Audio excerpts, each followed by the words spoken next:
Magandang morning mga ka-tiger.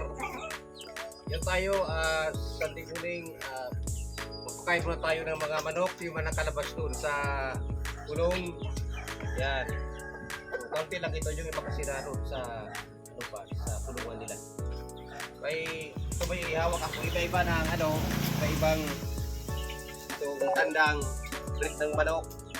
O ito yung lahi ng Chinese chicken at saka yung RIR, Rhode Island Red. Almost ito yung daliri nito siya, lima kasi yung karaniwan ang mga manok ay apat lang yung daliri, ito lima at saka yung crown, parang crown yung ayan dito sa taas. So yan ang ating mga iba-iba ng breed kasi yung mga nakalabas may alaga din naman ngayon nalalahian.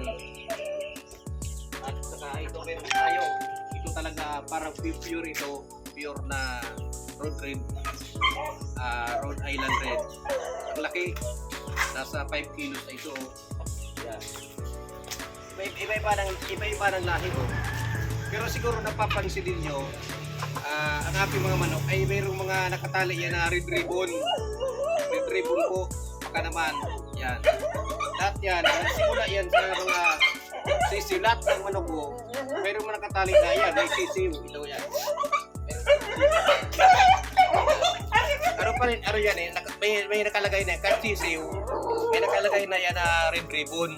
Kasi nga sa mga kapitbahay hindi din silang manok, may color coded na po kami sa nakakulay, kasi once na nakapunta yan doon, alam na natin niya kasi yan ay pula. Yan. Ito naman yung si pinakamatanda, 4 years na ito, bigat. Na siya, nasa 7 kilos ito, 7 kilos na. At ang almost 3 inches na yung kanyang saka. Pero noon parang pinutulan ko na nga ito, pero ang dali ang talas-talas na ng saka. Parang parang tawag yan yung pang tabulang, yung tari. Yan ang kain na sila.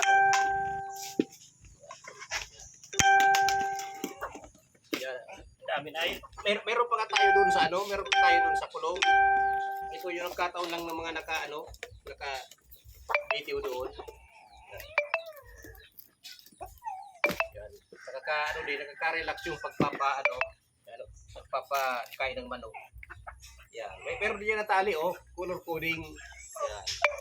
Ang color coding ng mga manok dito sa amin para kahit mapunta doon sa malayo, wala tayong problema. Alam na yan na sa akin ay walang yan, makikialam kasi ibig sabihin sa akin ang kulay pula na tali, yung red ribbon.